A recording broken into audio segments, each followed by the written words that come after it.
మన దేశంలో ఉంటే రేపులు జరిగిపోతున్నాయంట. మన హిందూ దేవుళ్ళు దేవతలైన వాళ్ళని కూడా వదలకుండా తిట్టాడు నా అన్వేషణ.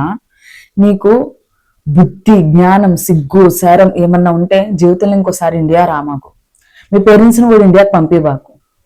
ఎందుకంటే ఇక్కడ రేపు జరిగిపోతుంది కదా, రేపు మీ అమ్మ మీ నాన్నకు కూడా ఏదైనా అవ్వచ్చు కదా.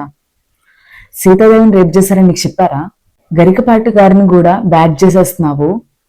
నీ బతుకు ఏది ట్రెండింగ్ లో ఉంటే దాన్ని పట్టుకొని డబ్బులు సంపాదించుకుంటమే నీ బతుకు. ఆడవాళ్ళని అడ్డం పెట్టుకొని కూడా ఇప్పటికి కూడా డబ్బులు సంపాదించుకున్నావు చూడు.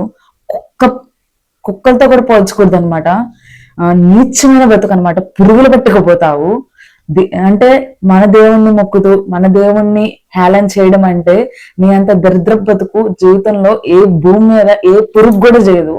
అలాంటిది మానవ బతుకు బతికి నువ్వు ఇట్లాంటి మాటలన్నీ మాట్లాడుతున్నావు. పుట్టగతులు లేకుండా పోతావు, సంకనాకి పోతావు. నేను ఎంత బాధపడుతూ నేను అలాంటి మాటలు మాట్లాడతానో ఒక్కసారి ఆలోచించండి. అసలు కామెంట్స్ లో కూడా ఎంతలా సపోర్ట్ చేస్తున్నారంటే చాలా మంది నిజంగా వాళ్ళు మనిషి పుట్టుకే పుట్టుండరు, తప్పుగా పుట్టిచ్చేస్తాడు దేవుడు అనవసరంగా.